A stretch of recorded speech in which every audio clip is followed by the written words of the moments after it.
Olá, amigo. Seja bem-vindo.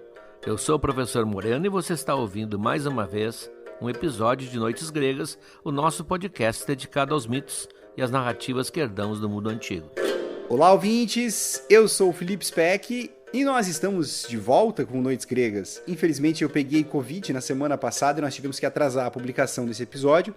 Eu peço mil desculpas, apesar dessa voz eu já estou bem. E o professor Moreno está melhor ainda, ele não pegou Covid. Aliás, ele tem 4 doses da vacina e vai muito bem de saúde, obrigado.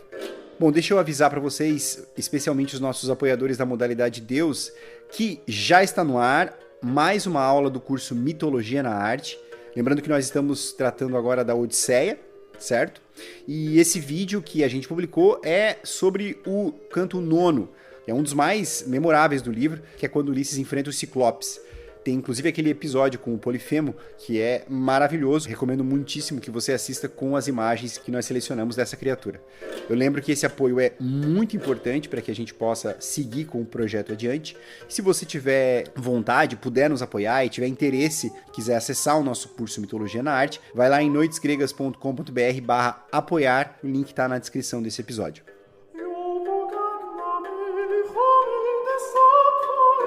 Neste episódio, o professor Moreno fala sobre o relacionamento de Jasão, que é o herói sobre o qual nós estamos tratando, com a Medeia. A Medeia, que é a personagem que ficou eternizada por Eurípides em uma das tragédias mais primorosas do teatro grego.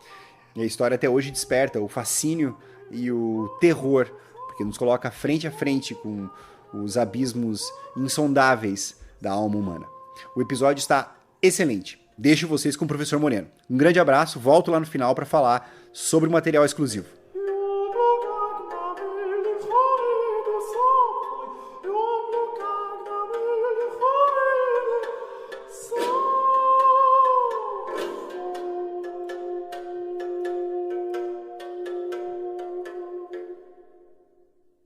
Como nós vimos no episódio passado, quando Jasão chegou a Cólquida e pediu ao rei Aetes o Velocino de ouro, ele foi submetido a uma série de provas que foram desenhadas especialmente para matá-lo, se possível. O rei não expressou a sua discordância de devolver o Velocino, mas submeteu-o a uma série de condições, esperando que ele morresse na tentativa. Ora, a única maneira de salvar a expedição, isso quem viu foi lá no Olimpo Hera, que era a grande interessada nos argonautas, era conquistar a adesão da Medeia, a bela e jovem filha do rei Aetes. E assim, Afrodite é chamada a intervir, como nós vimos, Eros flecha o coração de Medeia e ela se apaixona perdidamente por Jasão, disposta a ajudá-lo em tudo, mesmo que tenha que trair o seu pai. As provas são todas suplantadas por Jasão com facilidade e ela ainda fornece uma beberagem mágica, porque ela é mágica, ela é sobrinha de Circe, para adormecer o dragão que toma conta do Velocino. Com isso, Jasão pode se apossar do cobiçado troféu, eles entram no navio e fogem à noite, às escuras, levando junto Medeia. Na verdade, além da Medeia, também sobe a bordo o irmão mais moço dela, Absirtos, que vai ter um trágico final, como veremos daqui a pouco. Eles começam a remar, levantam as velas e tentam aumentar o máximo possível a distância da Cólquida, da hora em que o rei perceber que o Velocino não está mais no bosque sagrado de Ares.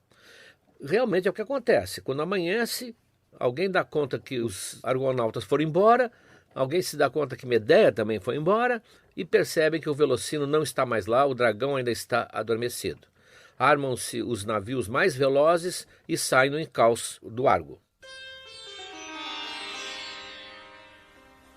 Quando se avistam ao longe, mas se aproximando rapidamente, os navios perseguidores, Medeia, e aqui começa o primeiro sinal inquietante a respeito dela, Medeia tem um plano para retardar a marcha daquela esquadra.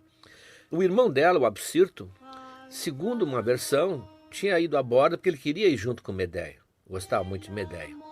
Outra versão, não. Ela tinha convencido o irmão, talvez meio à força, para subir a bordo, porque ela teria agora uma espécie de um refém, uma garantia, no caso dos navios se aproximarem muito. É o que está acontecendo, então é uma coisa espantosa, é uma cena que já soaria como uma nota falsa na personalidade dessa moça. Ela, com a ajuda dos outros, mata o irmão, esquarteja o irmão e joga os pedaços com certos intervalos no mar, sabendo que os navios que perseguem o Argo vão parar para tentar juntar e dar ao moço um funeral digno. Então, realmente é o que acontece. Os navios, quando vêm os despojos de Apsito começarem a boiar no mar, eles baixam velas e tentam recolher as postas, vamos dizer assim, os pedaços desse corpo. Aqui começa o problema. Com essa distância que eles conseguem aumentar, eles escapam dos perseguidores que vão continuar perseguindo. O rei Aetes não está presente, mas ele deu ordens de encontrarem os argonautas, trazerem Medeia de volta e trazerem o Velocino de volta. Ele não sabia, quando deu a ordem, que o filho dele estaria lá. O crime é horrendo. Primeiro, pelo absurdo, um completo inocente que não tinha nada a ver com a história. Mas segundo, porque Medeia participa de um crime contra um sangue da própria família. E nós sabemos que esses crimes são colocados acima de todos os outros na mitologia grega. É o tipo do crime que despertaria as eríneas, que vem castigar a pessoa que cometeu um crime contra um parente, contra um primo, contra um pai, contra um filho, uma lei imutável. E tão horrível ele é que o navio fala. Lembrem no episódio anterior que o navio, o Argo, foi feito sob a orientação de Atena, e ela colocou na proa, bem na frente, aquela figura de proa, ela colocou uma figura esculpida com carvalho do bosque de Dodona. O bosque de Dodona era um local onde existia o oráculo de Zeus, o segundo oráculo mais importante na antiguidade. O primeiro seria o oráculo de Delfos, onde o Apolo era, digamos assim, o zelador. O segundo era o oráculo de Zeus, e esse carvalho, portanto, era um carvalho sagrado, ele falava, ele avisa, ele faz profecias. É uma espécie de guia do navio. Não tem a GPS, mas é como se fosse. E o navio fala. No fundo, é Zeus que fala. Esse crime não pode ficar assim. Vocês vão ter que se purificar pelo crime que cometeram. Aquela cerimônia que nós já vimos, que quando alguém comete um crime grave, ele tem que sair do lugar onde ele está e ir para outra terra, e alguém lá se encarregar de fazer todos os rituais que o purificariam e permitiriam que ele voltasse para o lugar de onde ele saiu.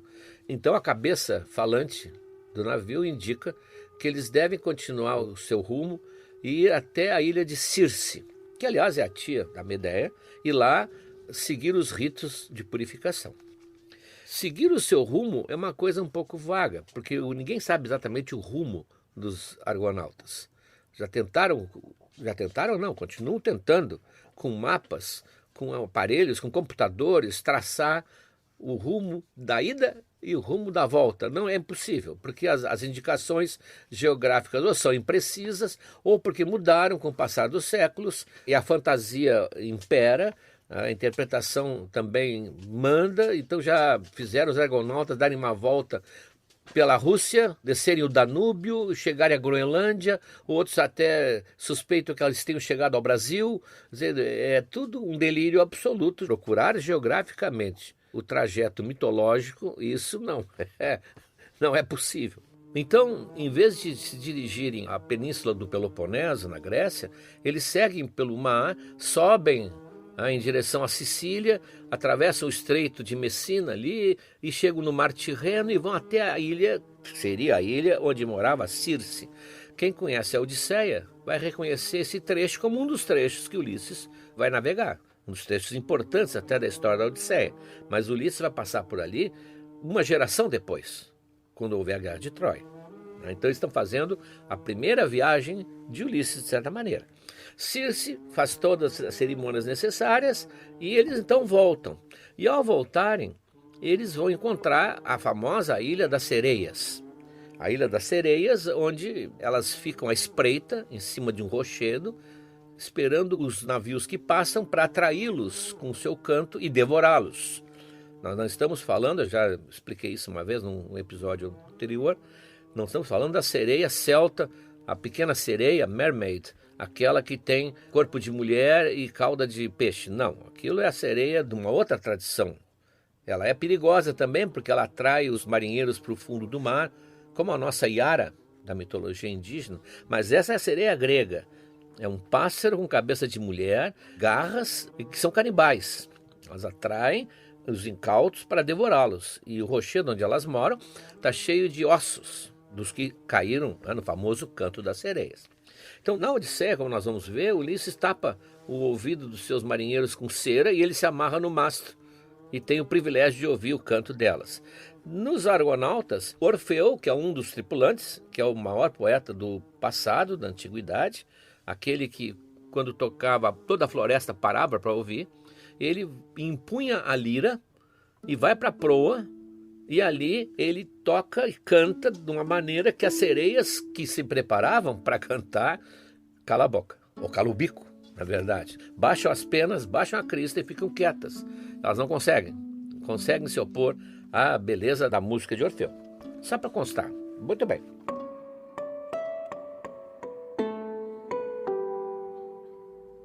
Seguindo o caminho, seguindo essa rota de volta que eles estão fazendo, quem vem do norte, lá perto da Itália, na Sardenha, na Sicília, e vem descendo para chegar de novo na Grécia, vai esbarrar, como Ulisses esbarrou, na Ilha dos Feácios. A Ilha dos Feácios é onde aparecerá a figura encantadora de Nausicaa na Odisseia.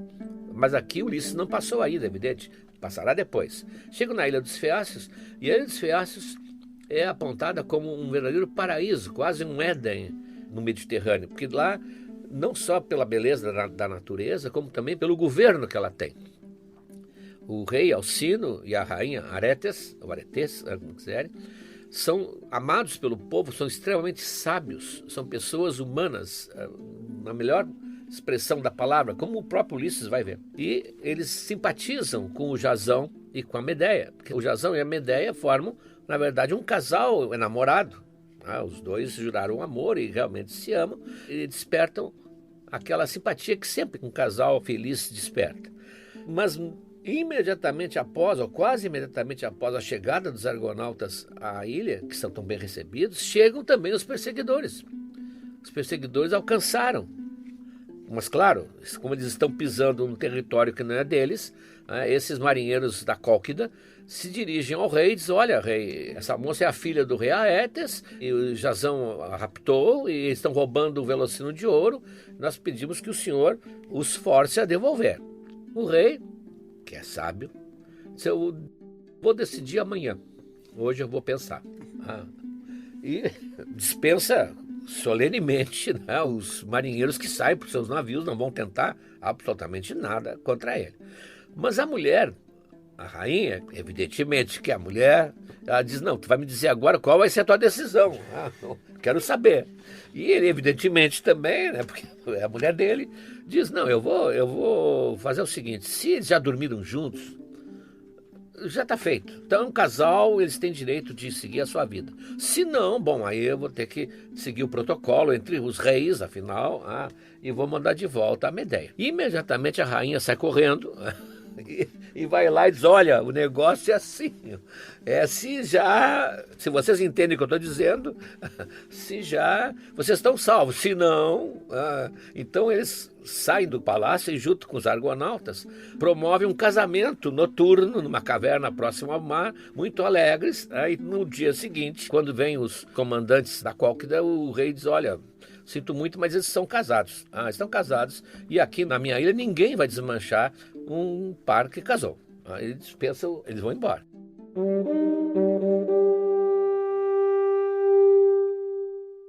Voltam então finalmente para Iolcos, de onde saíram em busca do velocino. Segundo o combinado, se vocês lembram, o Jasão traria o velocino, entregaria ao rei Pélias, que tinha usurpado o trono do pai do Jasão. Então o Pélias, pela sua palavra, devolveria o trono para o Jasão. Claro que não devolveu, e pior, enquanto o Jasão está conversando com o Pélias, ele não sabe o que aconteceu na sua ausência. Quando ele sai da audiência, ele fica sabendo que na ausência dele, lá na expedição, o Pélias tinha convencido o irmão a se suicidar. E a mulher do irmão, furiosa, lança uma maldição contra o Pélias e se enforca. Portanto, o pai e a mãe de Jazão não existem mais. E o Jazão fica possesso com essa injustiça, com a mentira do tio, como é possível? E não sabe o que fazer quando a Medeia intervém. E ela se oferece para matar o Pélias. Os argonautas tinham avaliado as forças que o Pélias tem, muitos soldados, eles dizem, não é páreo para nós, não conseguiremos te vingar, Jazão. Mas a Medeia disse, deixa comigo. Então, ela diz que ela tem várias substâncias que sempre ela usou para o bem, mas que agora ela acha que é justo usar para vingar o Jazão e a família do Jazão, que foi dizimada. E que ela vai entrar no palácio e que os argonautas fiquem à espreita de um sinal. Se for de dia, vai ser fumaça. Se for de noite, vai ser fogo no alto das torres, tochas. Mas assim que fizer o sinal, isso é o sinal que o Pélias está morto e que eles devem entrar matando, como se diz. Bom, então o que ela faz? Ela prepara, vamos chamar aqui um kit veneno. Um kit veneno. Ela pega uma estátua de Artemis que ela tem, oca, e enche com tudo que ela possui na sua farmacopeia. Toda a sua química está ali escondida. Ela dá a essa estátua uma aparência, assim, um olhar terrível. Bom, a Artemis era uma deusa geralmente pouco tratável, ela não é muito simpática, não se conhece muito o sorriso de Artemis. Então ela prepara essa estátua e, usando algumas substâncias que ela conhece, ela envelhece. O contrário das substâncias modernas, tanto em voga no mercado. Ela resolve envelhecer, o cabelo fica branco, surgem rugas na pele, o colágeno vai embora, a celulite abunda, tudo que nós conhecemos dessa tragédia moderna do século XXI. Ela faz isso exatamente de propósito. Então, levando essa estátua e com essa aparência de anciã totalmente inofensiva, ela chega na cidade, como diria a minha filha adolescente, tocando o terror. Ela diz, estou trazendo aqui Artemis. Artemis escolheu essa região para ajudar, para fazer o rei ser feliz e o seu povo também, e ela não está contente. Como King Kong, não está contente. Ela quer ser cultuada e homenageada por vocês. O povo, assustadíssimo com essa chegada direta de uma emissária de Artemis com a estátua de Artemis, que eles davam sempre, atribuíam a uma espécie de representação da deusa ali, levam-nas ao palácio e ela fala diretamente com o Pélias e toda a corte reunida. E ela diz, olha, tu foste escolhido, tu és um excelente rei. O rei fica meio incrédulo. É comigo, mas se fosse escolhido, Artemis escolheu e ninguém vai querer duvidar da escolha dela. E eu estou aqui para exatamente servir de intermediária entre vocês. Inclusive, ela acha que deve te devolver alguns anos de vida. Como? Sim, tu já não estás jovem, tu já tem marcas da idade. E para ser um rei que Artemis quer para essa cidade, um rei realmente ativo e vigoroso, ela vai te devolver uns 20, 25 anos de vida. Mas como? São as artes que ela me concedeu. Eu vou mostrar, vejo que Majestade está desconfiado. Eu vou mostrar que aqui só se fala a verdade. Eu quero um pouco de água pura, peça para uma filha sua que traga água pura para mim. Me reserva um lugar aqui, uma pequena peça que eu vou fazer o tratamento que eu estou prometendo. E ela então, com água pura, na verdade ela tem todo aquele kit que ela trouxe de ervas, ela se tranca num cubículo e ali ela lava e o cabelo fica preto de novo, as rugas desaparecem, a pele volta a brilhar e ela então sai como ela é, a Medeia, diante do espanto de toda a corte. Bom, com essa demonstração o Pélias ficou impressionado, ainda mais que ele tinha sido mencionado diretamente. Artemis vai aplicar isso nele e ele vai voltar 25 anos atrás na sua vida. Então ele diz para as filhas, olha, tratem bem a dona Medeia, tratem bem a dona Medeia, porque ela realmente é quem ela diz ser. E ajudem no que ela quiser, no que ela precisar fazer. Claro que ao dizerem isso, ele estava dando às filhas uma espécie de autorização para a Medeia fazer o que quisesse com ele. Isso tudo é a esperteza da Medeia. Mas a Medeia não está satisfeita ainda. Ela disse, olha, meninas, eu vou mostrar para vocês agora exatamente o que eu estou propondo. Me tragam um carneiro velho, imprestável, um carneiro que vocês não queiram mais. Então trazem um carneiro, ela manda matar, ela mesma esquarteja o carneiro. Aliás, está ficando hábil na arte de esquartejar, porque o irmão já foi. Coloca num caldeirão e ferve com umas ervas aquele carneiro, e no meio daquela fumaça, aquele vapor, sai um pequeno balido, aquele mé do carneirinho. Olha, o carneiro virou um cordeirinho. Ele reduziu ao tempo em que ele ainda mamava praticamente, diante dos olhos das moças. Elas ficam impressionadas, pois é isso que eu quero fazer com o pai de vocês. Mas não é fácil convencê-lo a ser cortado em pedaços. Vocês vão ter que me ajudar. Talvez vamos aproveitar o momento que ele esteja dormindo, vamos colocar alguma coisinha no vinho, alguma substância, cheia das substâncias, né? E podemos fazer isso assim que a noite cair. Então cai a noite, elas dão lá alguma coisa a mais para o nosso Pélias, um Boa Noite Cinderela, ele dorme e aí as filhas se aproximam, com facas na mão. Uma só não quer fazer isso. É a Alceste. A Alceste gosta tanto do pai que eu não consigo nem imaginar eu ferir a carne do pai com uma faca. E ela vai, inclusive, ser mais tarde a mulher da peça Alceste, que nós mencionamos aqui quando Hércules vai na casa de um amigo e ela aceitou morrer em lugar do marido. Isso nós vamos ver depois quando virmos o teatro, né? Mas ela vai ser personagem importante e ela diz, não, eu não vou participar disso. Então as outras se aproximam, fazem uma espécie de pacto, todas vão ferir ao mesmo tempo. E começa a cortar o coitado que acorda, evidente, não, essa é anestesia, né? Não tinha ainda. Acorda e não entende nada do que está acontecendo. As filhas estão golpeando com facas e punhais e cortam em pedaços. Aí põe no caldeirão e vai começar a ferver e a Medeia diz, olha, mas deixem fervendo, aí galo velho demora mais para ferver, não tem panela de pressão, deixa ferver, mas nós temos que fazer, enquanto isso, uma oferenda a Artemis na lua. No caso deles, ainda acreditavam que Artemis fosse a deusa da lua. Lá nas torres, vão subir, enquanto fica fervendo aqui, baixinho, Botafogo baixo, vão subir e fazer essa cerimônia lá, que é uma cerimônia importante, como vocês vão ver. Então todas pegam as tochas e sobem nas torres, e quando sobem nas torres, é evidente que lá em cima, lá do litoral, os argonautas enxergam, é o sinal. Então a Medeia faz uma longa oração em língua cólquida, que ninguém entende, óbvio, com toda a seriedade, e as filhas ali participando com toda a solenidade. E quando elas descem, o Jasão e os argonautas já estão entrando no palácio.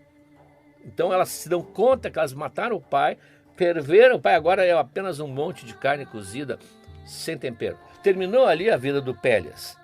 Na verdade, o Jasão deveria assumir o trono, porque era dele, do pai dele, mas é tal a maneira brutal com que o Pélias foi morto, é tal a revolta dos que estão em torno, que o Jasão resolve não insistir, e quem assume é o filho, Acasto, que é o filho de Pélias, que os manda embora. Vocês não podem ficar aqui. Chega. Aqui, exatamente aqui, termina a aventura dos argonautas, porque agora eles vão dispersar. A missão deles terminou. E agora vem o drama pessoal de Jasão e de Medeia.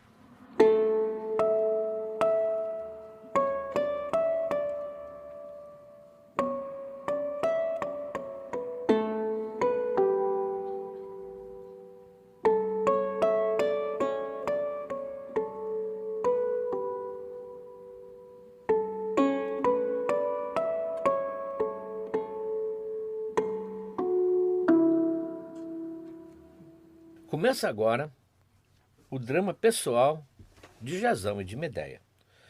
Eles voltam para Corinto, que são muito bem recebidos pelo rei Creonte, e lá eles vivem 10 anos como marido e mulher.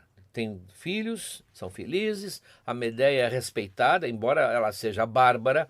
Não vamos esquecer que para o grego, bárbaro não é bem o nosso sentido. O bárbaro é todo aquele que não é grego, é o estrangeiro, é o que não fala o grego como língua materna. E ela veio da Cólquida, portanto, ela é uma bárbara, é uma mulher bárbara.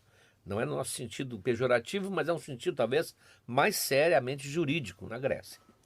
Ela é bárbara, mas ela é respeitada e talvez até temida, porque, na verdade, quem fez a expedição dos argonautas funcionar foi a Hera, porque a Hera queria se vingar do Pélias. O Pélias foi morto, agora a Hera tem uma dívida para com a Medeia. Então Medeia passa a ser uma espécie assim de vista como muito próxima de Hera. Ela está assim, está ali do lado do poder, ela é protegida de Hera.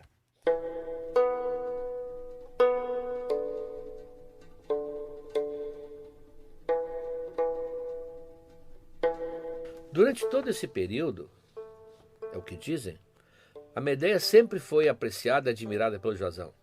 Era um casal muito atento um ao outro. Ela não se destacava só por beleza, dizem as testemunhas, mas ela era adornada com todas as virtudes que a mulher deve ter. Essa era a opinião pública em relação à Medeia. Contudo, como se sabe, à medida que o tempo diminuía a beleza natural dela, o Jasão começou a ter um plano que ele dizia ser político. Ele começa a cortejar secretamente a filha do rei, a filha do Creonte. E essa princesa, que uns chamam de Glauce, outros de Creusa, vamos chamar de Glauce, ela daria a ele um acesso à família real. Quer dizer, seria uma ascensão social muito grande para o Jasão, talvez até sendo mais tarde o herdeiro, porque o rei não tinha nenhum filho varão. Então ele resolve casar com a Glauce e fala com o rei sobre isso e diz que não haverá nenhuma objeção por parte da Medeia. Isso ele diz. E uma vez marcado o casamento, embora não sendo anunciado ainda, mas já com consentimento do rei, ele vem falar com a Medeia e diz que seria bom eles desfazerem o casamento deles sem maiores problemas, sem maiores litígios. A Medeia fica perplexa, não esperava isso, não esperava essa notícia, muito menos dada assim. Mas ele diz que não, eu quero casar com essa moça não por ela, não por ser mais do que tu, é porque eu quero garantir o futuro dos nossos filhos. Nossos filhos hoje não são filhos de alguém da casa real. E uma vez, se eu casar com essa moça, é só instrumental. Eles passarão a ser enteados dela. Ela passa a ser a madrasta deles e, com certeza, haverá para eles mais tarde posições importantes a ocupar. Bom, é evidente que a Medeia fica completamente aturdida com a ideia. Ela não consegue nem elaborar a ideia. E nesse momento, e essa diferença dos mitos narrados e os mitos que foram levados ao teatro. Porque o mito narrado, todos os narradores, o próprio Homero, dificilmente eles entram no lado psicológico dos personagens. Eles contam o que aconteceu. Ou o sujeito ficou triste, ou ficou alegre, ou resolveu se vingar e se vingou. Mas o teatro, e por isso que os gregos criaram e desenvolveram o teatro permite fazer as coisas atuarem na frente. Então, o que Medeia pensou, o que ela disse para o Jasão, o que o Jasão disse para a Medeia, como é que foi o diálogo, qual foi a tendência dele tentando uma coisa que não deveria ter sido tentada, tentando defender o indefensável, e dela tentando primeiro convencê-lo a não fazer isso e depois, desesperada, trocando pouco a pouco o amor por ódio. Só o teatro faz isso. Só a tragédia faz isso. E aí Eurípides escreve Medeia. Talvez a melhor peça de Eurípides, o que não é pouca coisa, se é a melhor peça de Eurípides e uma das melhores da tragédia grega, das poucas que chegaram até nós.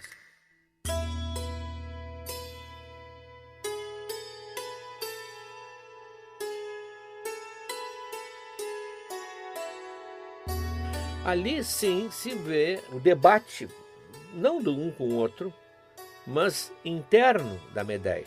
Então, o que eu vou usar a partir de agora, até o fim dessa história, é o que o Eurípides fez. Então, o Eurípides imaginou, só um escritor poderia fazer isso, imaginou aqueles espaços em que o mito não fala, aqueles espaços em que o mito é silencioso. Só diz, Medeia ficou chocada. Não, não é bem assim. Então, ela, agora já com o depoimento do Eurípides, que inventou, é claro, ele é um escritor, não é um fato histórico. Ela fica totalmente magoada, tudo que a gente conhece, ferida, abatida, mas ela é obrigada a ouvir ainda as razões que o Jasão, com a maior disfarçatez, expõe para ela, que era melhor, que a família ia ganhar com isso, que no fundo um dia ela ia agradecer, quer dizer, tudo aquilo que uma pessoa não quer ouvir nesse momento.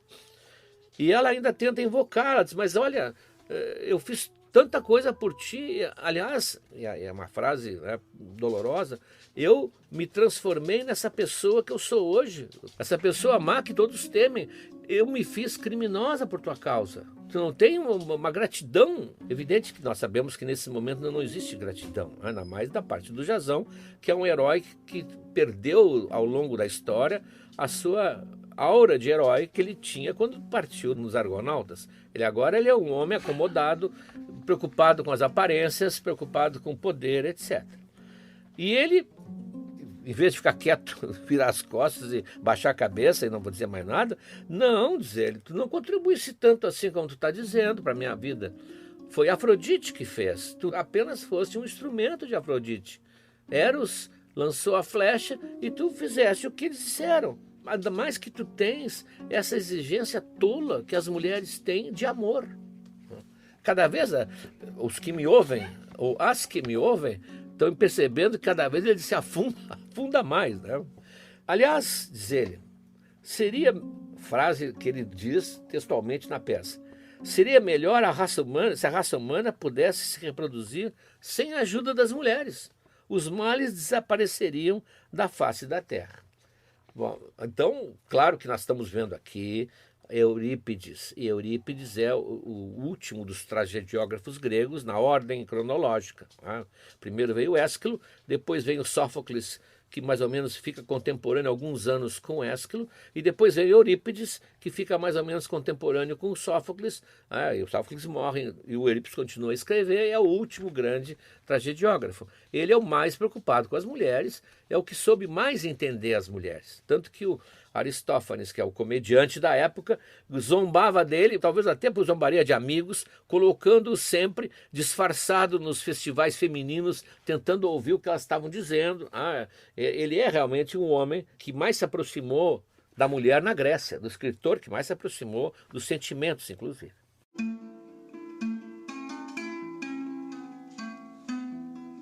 Então, com tudo isso é o que o Eurípides está pondo na boca do Jasão. O Jasão mais se enterra. Pior, como se não pudesse ficar pior, sempre pode, o rei Creonte, que está preocupado com o casamento da filha, que está preparando o casamento da filha, sente que talvez a Medeia seja uma presença muito incômoda na cidade depois que a filha casar. Ele tem medo que a Medeia faça alguma coisa com a filha, como vai fazer realmente. Aliás, o medo dele está bem justificado. E ele então vai falar com a Medeia e diz, olha, tu tens um dia a mais para ficar aqui em Corinto, depois tu vai te embora. Ela vai para o exílio. Ora, ela abandonou a pátria dela, a família dela, não tem como voltar, ela se envolveu naquele crime horroroso do irmão, ela não tem para onde ir, à primeira vista, porque ela é uma mulher cheia de recursos mentais, ela é muito inteligente, ela é muito lutadora, mas é assim, é como se tirassem o chão debaixo dos seus pés. Então, ela totalmente aturdida, não sabe o que fazer, tem um dia apenas, ela fala com alguém que está de passagem por Corinto. Casualmente está de passagem por Corinto o rei Egeu, aquele de Atenas. E o rei Egeu fica sabendo da situação da Medeia e sente a injustiça da situação. Não a injustiça de Jasão não gostar mais dela, não foi isso que aconteceu. É uma coisa quase, ela está sendo disposta assim como um objeto que não serve mais. E eles, olha, Medeia, tu terás sempre abrigo lá em Atenas, quando tu quiseres. Tu vai lá, não te preocupa que tu tens para onde ir. Em troca, claro que o Egeu também, tu pode usar as tuas artes para me fazer ter um filho, para que eu possa ter um herdeiro. Então, ele sabia que a Medeia era muito hábil nessas coisas. Então, nós vamos depois encontrá-la. Quando o Teseu chega a Atenas, quem está instalada como esposa do Egeu é a Medeia, que inclusive tenta matá-lo. Para não perder o hábito, tenta matá-lo. Então, ela resolve se vingar. Diz, eu vou matar os três. São as três pessoas que eu mais odeio. Jasão, Creonte e a Glauce. Então, tem duas versões. Numa, ela usa aqueles seus elixires mágicos, assume a aparência de uma anciã irreconhecível e inofensiva também, e entra levando uma pequena raiz que Circe tinha descoberto, a tia dela, e que quando punha fogo na raiz, ninguém conseguia apagar o fogo, um fogo inapagável, não assim. Então ela entra no palácio com essa pequena raiz, é uma espécie de um estopim, acende aquilo e o palácio pega fogo. O palácio pega fogo, morre queimado o Creonte, morre queimada a Glauce, mas o Jasão consegue escapar. Na outra versão, que é a mais difundida, ela finge, diante de Jasão, que está conformada, já que não tem outra maneira, ele não gosta mais dela, para os filhos e tudo, ela aceita e fica preocupada, isso dentro do fingimento, que a madrasta dos filhos trate bem os filhos. Então ela resolve agradar. Olha, eu quero agradar a Gláucia. Então manda para elas, alguns dizem que tem que levar pelas crianças, para ficar mais simbólico, 2 presentes. Um véu branquíssimo, alvíssimo, e uma tiara, um diadema dourado, os 2 que ela tinha ganho do seu avô, que é o Hélios, deus do sol. Portanto, presente de núpcias maravilhoso. Só que, claro que esses objetos são embebidos numa substância que é como um ácido, mais ou menos como vai ser a morte de Hércules, com a túnica aquela envenenada pelo sangue da hidra, uma coisa que queima como napalm, não tem como extinguir o fogo. Então, quando a Gláucia recebe, sabe lá com que sentimentos, isso o Eurípides não coloca na peça. A outra está me mandando isso, né? Sabe lá, sentimento de vitória, sentimento apenas de gratidão. Ela veste e o véu, coloca o véu sobre os ombros e coloca o diadema na cabeça.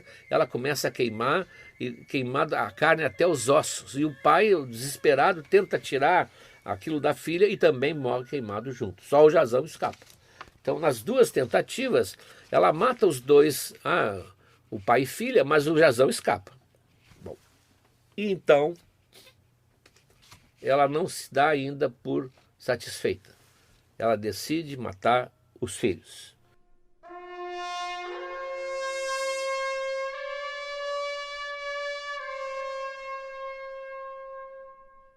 É aqui que é o momento diferencial dessa peça. Ela não vai deixar eles vivos, porque matando os filhos, ela vai conseguir atingir o Jasão, que escapou milagrosamente das tentativas. E ela então espera que os filhos voltem, e há um dia, bom, isso é a peça, eu recomendo que leiam a peça. Na peça, evidentemente, não é o mito já interpretado por um escritor. Ela se debate sozinha entre matar ou não matar, porque é o filho dela, os filhos que ela ama, mas por outro lado os outros vão rir dela, ela não pode imaginar o riso de vitória do Jasão, e ela simplesmente chama-os e mata-os, friamente. Como no teatro grego jamais aparecia morte em cena, se ouvem os gritos, parece que uma fala do menino, que é a única fala que os meninos fazem na peça, pedindo que ela não faça isso, e ela mata os filhos. Mata os filhos, foge de Corinto num carro mandado pelo avô, pelo Hélios, um carro alado, puxado por 2 dragões ou 2 serpentes aladas, e vai embora. Ela vai embora para Atenas. Ela vai encontrar lá depois o Egeu, o mito continua, não importa mais para nós. O Jasão, sem Medeia, sem a esposa atual, sem os filhos, ele sofre muito a morte dos filhos, realmente ela sabia que ele ia sofrer. Ele fica um ser solitário, isolado, deprimido, ele não é mais herói de nada, não tem mais argonauta, não tem mais façanha para fazer. E um dia, já envelhecido, ele vai sempre perto do navio, o Argo, que está ancorado lá como uma espécie de troféu da lembrança da viagem. Então ele fica ali do lado, sempre sentado, lembrando do tempo em que ele era famoso, em ruínas. E ele estava tão cansado, se sentiu tão cansado da vida, tão desanimado, que ele pede mentalmente a Zeus que dê um jeito nisso na vida dele.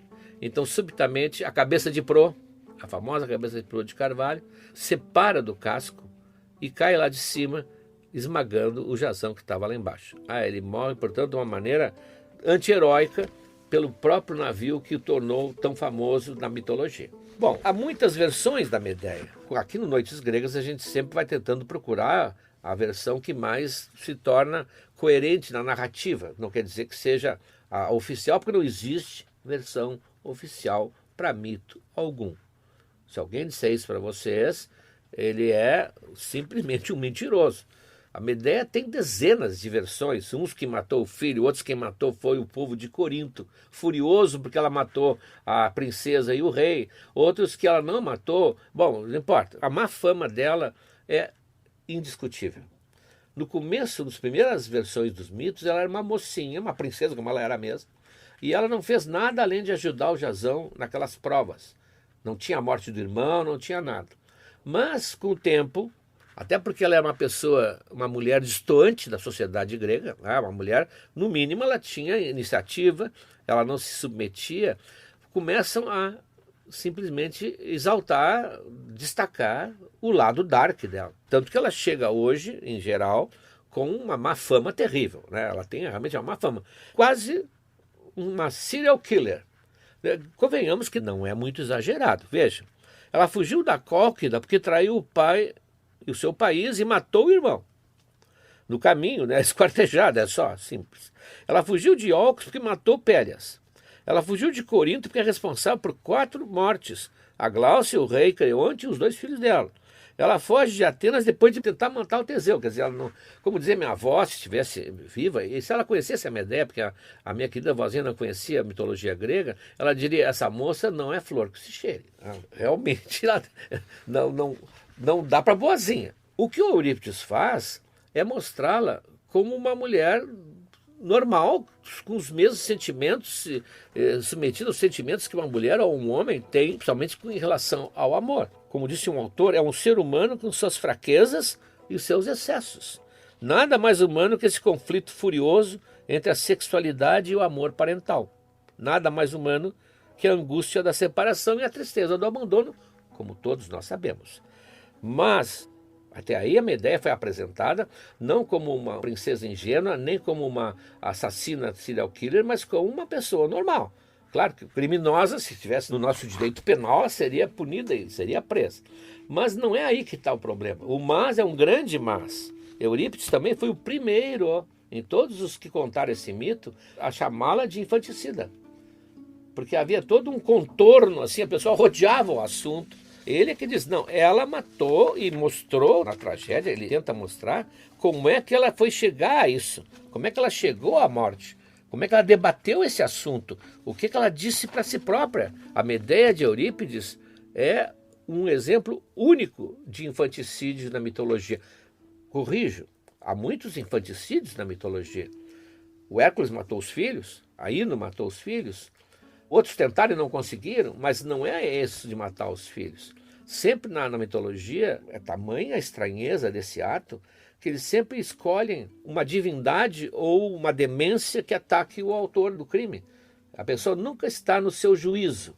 O Hércules é enlouquecido por Hera, de propósito. Ele mata os filhos pensando que são animais. E assim vários casos. Ela não. Ela discutiu, ela talvez tenha feito até um organograma na parede, ela foi fria. Quando ela viu que não tinha conseguido queimar o Jasão, o passo seguinte foi os filhos. Claro que isso aí está na raiz da alienação parental. Se fosse uma ideia moderna, ia impedir o pai de ver o filho, ia criar 1000 mentiras em relação ao filho, ou o pai, às vezes acontece também, mas normalmente isso acontece do ponto ao contrário. As Medeias modernas, elas usam o filho como instrumento de vingança, mas no caso ela vai matá-los completamente a sangue frio. É isso que essa história tem, que é fascinante. Fascinante não só para nós. Os gregos tinham um festival de teatro que fez o teatro grego chegar à qualidade que ele chegou. O Aristóteles cita mais ou menos quase 1000 peças, das quais sobram 100 e poucas, não é uma pena, mas quase 1000 peças. Por quê? Porque na semana de um festival, tinha vários festivais, na semana do festival, todas as tardes, um autor apresentava 3 tragédias e mais um drama satírico. Portanto, o Sófocles escrevia 3 peças trágicas e mais um drama satírico, e no outro dia o outro apresentava isso e assim por diante, tornando o público de Atenas, o público grego em geral, o público mais sutil e entendedor de teatro que já houve. O próprio Nero se apresentou lá louco de medo, porque ele era Nero, imperador romano, mas o público era o público. Esse público votava o vencedor do ano. Então, quando o Eurípides apresentou Medeia, que é uma tragédia maravilhosa em termos de estrutura, ele ficou em 3º lugar. O pessoal não conseguiu engolir. Matar a princesa, queimar o rei, a Medeia matar o irmão ainda, né? Mas o assassinato frio da Medeia chocava desde então. A nossa consciência classifica isso como um ato não natural e não humano, quase impensável. É que o Eurípides não adoça a pílula que nós vamos ter que engolir. E é isso que o público da época sentiu, e é isso que todas as épocas que examinaram a Medeia sentem. Essa é a essência da tragédia grega. As tragédias gregas expõem sem piedade sem complacência, as poderosas forças ocultas que estão lá dentro de nós. Nós não enxergamos, que governam o nosso inconsciente. Claro que conscientemente jamais vamos admitir, é quase impensável, como eu disse, o assassinato dos filhos, mas a tendência está lá. Quem lembra do Édipo Rei, do Sófocles? Ali ele não teve piedade, ali apareceu o desejo reprimido do incesto, da morte do pai, está lá. É uma coisa indizível, mas representaram, não tiveram pena, e ainda bem que puseram à tona isso aí. E o Medeia faz exatamente isso, com outro desejo reprimido, o desejo de matar os filhos, que está lá no fundo, dentro das forças que nós sempre consideramos controláveis do ser humano. É por isso, disse um autor muito bem, que há uma força inquietante nessa história. É um mal-estar irracional. Não adianta escreverem artigos, a área psi publicar uma série de interpretações, os literatos analisarem a peça, tudo isso vale, mas nunca vão tirar dessa história e dessa peça esse mal-estar. Ela nos causa um mal-estar. Nós não podemos absolver Medeia nem condenar Medeia simplesmente. Essa história vai sempre mexer conosco.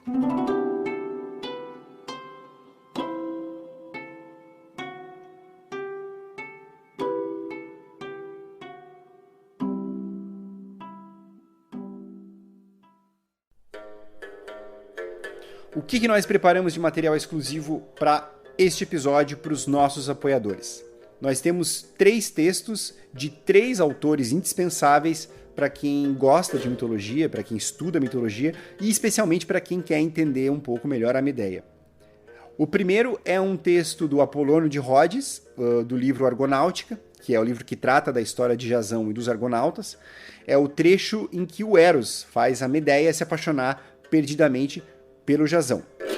O outro texto é um trecho das Metamorfoses, do nosso querido Ovídio, um texto em que a Medeia provoca a morte do Pélias. E por último tem um trecho do Eurípides, da peça Medeia, especificamente no momento em que a Medeia anuncia o seu plano sinistro de matar os filhos. E tem também uma seleção de grandes representações de Medeia na arte. Esse material já está disponível lá na área do apoiador, no nosso site. É só entrar em noitesgregas.com.br, tem o botãozinho escrito Área do Apoiador, você faz login e acessa todo o material. Se tiver dificuldade em acessar, é só escrever para noitesgregas@gmail.com. Se você quiser apoiar o nosso podcast e ter acesso a todo esse material, lembrando, é só acessar noitesgregas.com.br/apoiar. Tem o link também aqui na descrição do episódio. A gente volta semana que vem e eu espero que com uma voz já melhorada. Um grande abraço.